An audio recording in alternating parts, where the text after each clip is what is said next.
बिस्मिल्लाहिर्रहमानिर्रहीम। अस्सलाम वालेकुम डियर स्टूडेंट्स। आज हम चैप्टर नंबर 3 के कुछ MCQs सॉल्व करेंगे।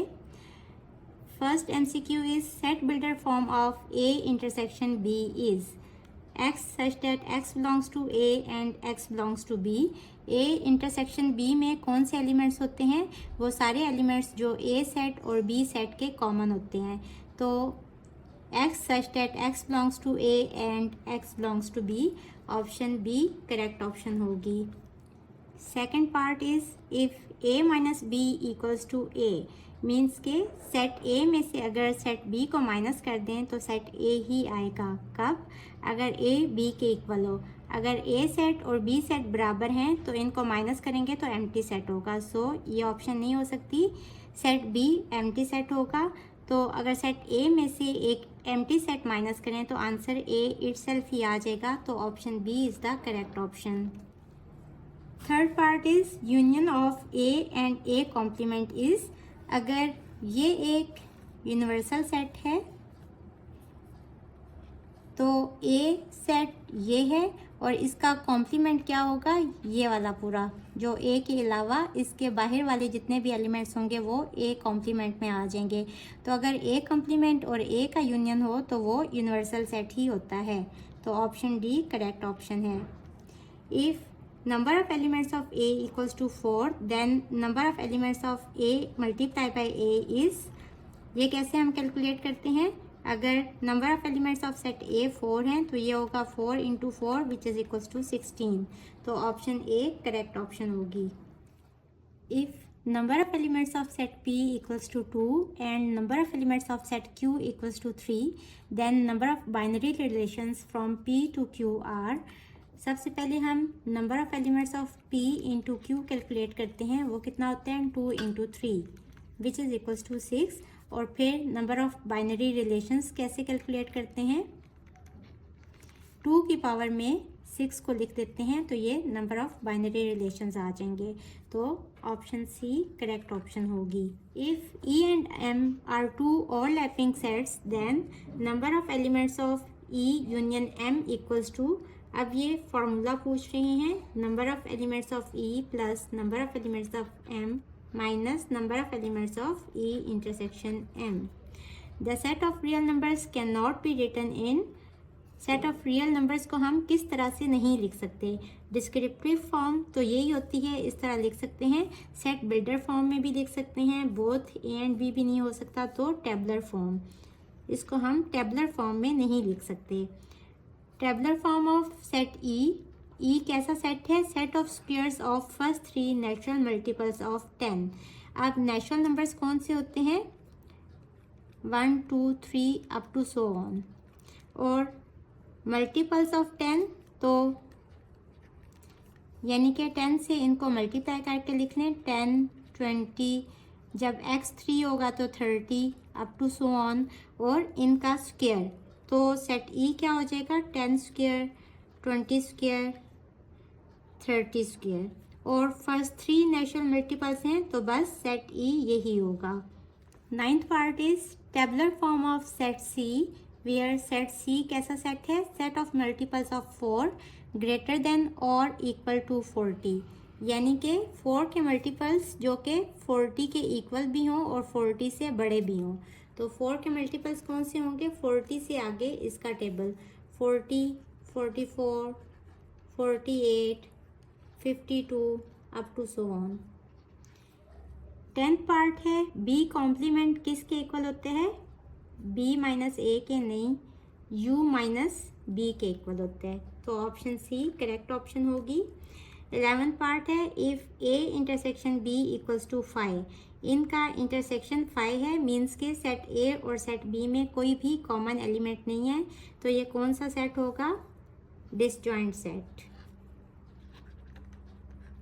अगर इनमें कुछ कॉमन हो तो वो ओवरलैपिंग सेट्स होते हैं।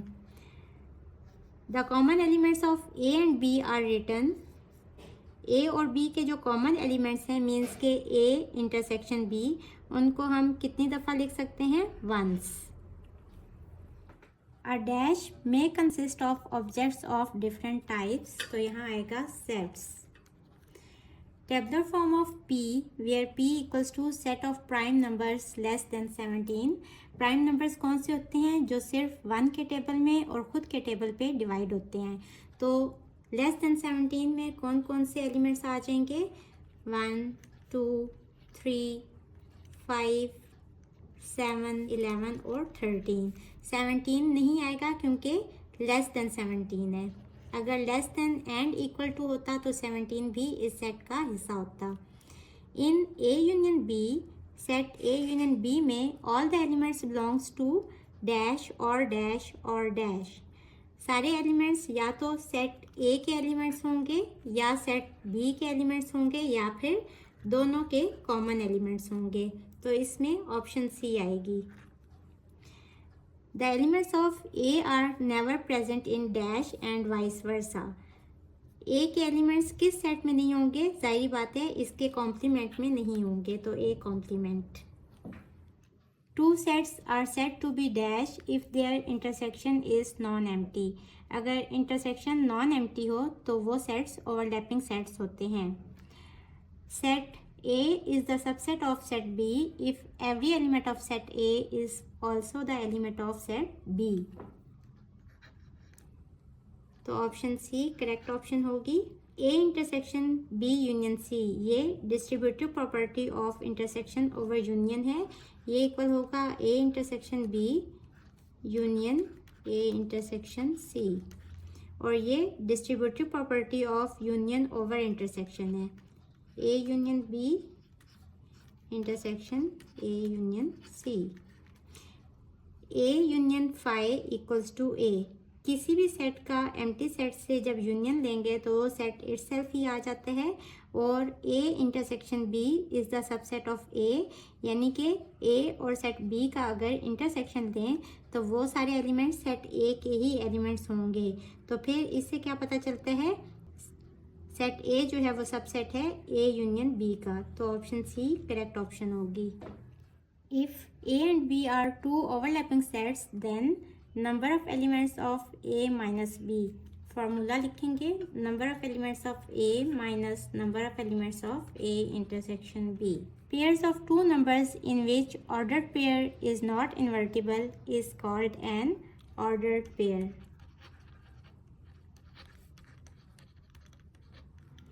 If A multiplied by B equals to 5, then A equals to 5, B equals to 5, both A and B, C equals to none.